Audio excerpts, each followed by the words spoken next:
Assalamualaikum, selamat datang di channel Fepti Selasanti. Jangan lupa subscribe ya dan aktifkan notifikasi loncengnya. Kali ini aku akan membahas cerita tentang wasiat dari nenek part 2. Yuk dengarkan. Malam Jumat pertama sampai malam Jumat kelima, Arimbi berhasil menjalankan sholat tahajud berturut-turut. Dia berusaha agar jangan sampai gagal lagi karena harus mengulang kembali sholatnya. Tibalah malam Jumat ke-6. Arimbi hampir saja kesiangan. Dia pun bangun tengah malam. Saat itu Arimbi terbangun pada jam 3:45 pagi, sedangkan subuh jam 4:15. Dia lupa lagi untuk mengatur alarm karena begitu lelah dengan tugas sekolahnya. Arimbi langsung secepatnya mengambil air wudhu lalu melaksanakan sholat malam 2 rakaat. Selanjutnya dia membaca sholawat, zikir, ditambah membaca doa yang berasal dari sang nenek. Selang waktu 15 menit kemudian, azan subuh berkumandang. Kemudian Arimbi langsung berangkat ke musola dekat rumahnya. Setelah menjalankan malam Jumat yang ke-6, banyak keanehan-keanehan yang Arimbi alami. Arimbi yakin pasti ilmu yang diberikan neneknya sudah sampai ke raganya. Banyak keanehan yang terjadi di alam nyata ataupun di alam mimpi. Di alam nyata, Arimbi bisa membaca masa lalu orang lain, keinginan yang dipendam, serta membaca hati dan pikiran orang lain. Juga bisa memberikan solusi buat orang lain, layaknya seorang psikiater. Pasien berkonsultasi pada Arimbi pun mulai berdatangan satu persatu. "Mak, Arimbi bingung sama semua mimpi aneh yang Arimbi alamin," ucap Arimbi pada Titin yang sedang memasak di dapur. "Lagian sih, lu make belajar ilmu gituan, emak aja kagak mau," kata Titin yang sedang serius mengaduk nasi goreng di wajan. "Abisnya Nyai Ima datengin Rimbi mulu, dia nyuruh terusin ilmunya," keluh Arimbi sambil menunggu Titin membuat nasi goreng untuk sarapan. "Ya udah, lu makan nih, abis sarapan lu langsung berangkat sekolah lagi dah," kata Titin yang sudah menyiapkan sepiring nasi goreng kepada Arimbi. Pagi ini Arimbi berjalan ke sekolah seperti biasanya. Dia sudah sampai di depan pintu kelas ketika pandangannya tertuju pada salah seorang gadis yang merupakan teman sekelasnya. Segera Arimbi menghampiri gadis yang bernama Alia.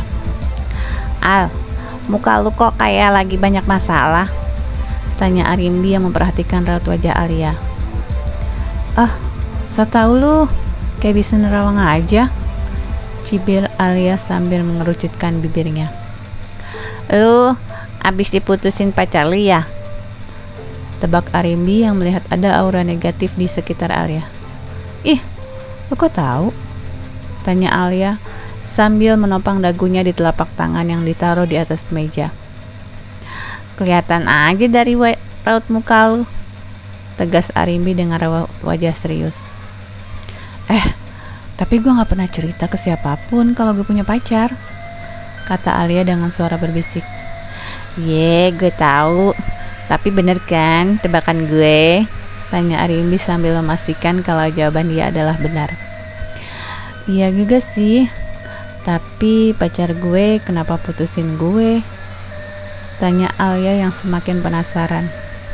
"Karena dia udah jadian sama cewek lain," jawab Arimbi. "Ah, gak mungkin. Dia itu orangnya pendiam," kata Alia yang tidak menyetujui pendapat Arimbi.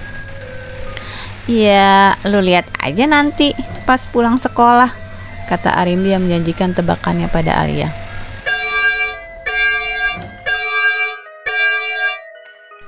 Bel sekolah terdengar. Semua siswa berbaris rapi di depan kelas. Belum banyak teman-temannya yang tahu tentang ilmu batin Arimbi.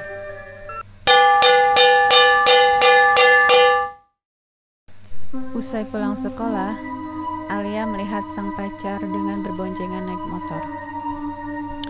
Dia pun mencegat pacarnya yang sedang berboncengan. "Stop, Ivan. Jadi, lu mutusin gue karena cewek ini?" panggil Alia dengan suara yang emosi sambil menghadang motor Ivan. Ivan terlihat gugup. Pasalnya, dia baru hari ini jadian dengan kekasih barunya dan belum ada orang yang mengetahuinya. "Ija, kamu bilang sama Alia kalau kita jadian?" tanya Ivan dengan nada berbisik sambil menoleh ke arah belakang. "Enggak," jawab Ica gelagapan. "Dasar buaya darat," umpat Alia pada Ivan. Lu pacar orang. Gue sumpahin lu bakal cepet diputusin karena Ivan tuh diam-diam mata keranjang," ucap Alia dengan nada emosi sambil menunjuk jarinya telunjuknya ke arah pacar baru Ivan. Kemudian dia langsung pergi meninggalkan mereka. "Kok Arimbi bisa tahu ya kalau Ivan udah punya cewek lagi?" batin Alia bertanya-tanya. "Sebaiknya besok aja nanya sama Arimbi," gumam Alia yang langsung bergegas pulang. Ivan dan Ica hanya terpaku melihat kemarahan Alia. Mereka berdua terkejut karena setahu mereka tidak ada yang mengetahui hubungan mereka. Ivan dan Ica mempunyai hubungan diam-diam saat Ivan masih berpacaran dengan Alia. Arimbi sudah sampai di rumah. Dia pun tak lupa menghafal lagi bacaan dari sang nenek. "Rimbi, barusan ada yang nanyain lu tuh." "Siapa? Terus dia mau ngapain, Mak?" tanya Arimbi.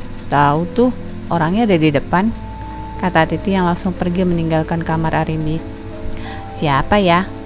Biasanya kalau ada yang mau konsultasi, dia nelfon dulu," batin Arimbi bermonolog sendiri. Dia langsung menghampiri tamu yang sedang menunggunya di depan.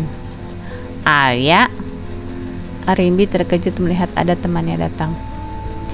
"Maaf ya, Mbi, gue datang gak bilang-bilang," ucap Alia yang masih berdiri di depan pintu. "Lembi, temen lo gak disuruh masuk?" teriak Titin dari arah dapur. Iya, Al, masuk," kata Arimbi yang mempersilahkan Alia masuk ke dalam ruang tamu. "Terima kasih," jawab Alia. Dia pun masuk ke dalam rumah Arimbi. "Bentar ye, gue bikinin minum dulu," kata Arimbi yang langsung bangun dari duduknya. Namun sebelum Arimbi bangun, tiba-tiba Titin sudah membawakan secangkir teh manis. "Silakan diminum," kata Titin sembari menaruh gelas di atas meja.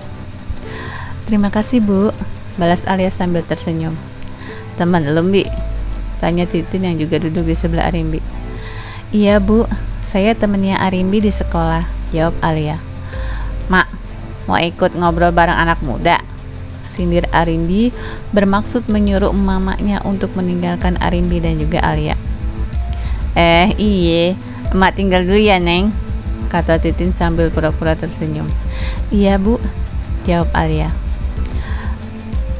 "Oh iya, Al, ada apa nih tiba-tiba lu main ke rumah gua?" "Benar dugaan tadi, gue udah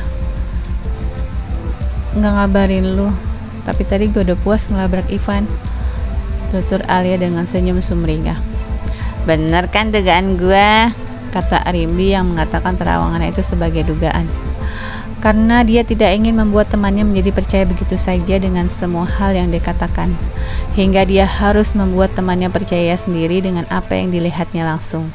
Padahal kenyataannya dia bisa menerawang hal-hal yang belum terjadi. Namun Arimbi tidak memanfaatkan ilmunya demi mencari materi. Dia benar-benar menuruti semua pesan neneknya agar memakai ilmunya hanya untuk orang yang benar-benar membutuhkannya. Baik guys, terima kasih. Akhir dari part kedua. Yuk, kalian bisa share, like, dan subscribe ya. Jangan lupa dengarkan part berikutnya. Dadah. Wassalamualaikum warahmatullahi wabarakatuh.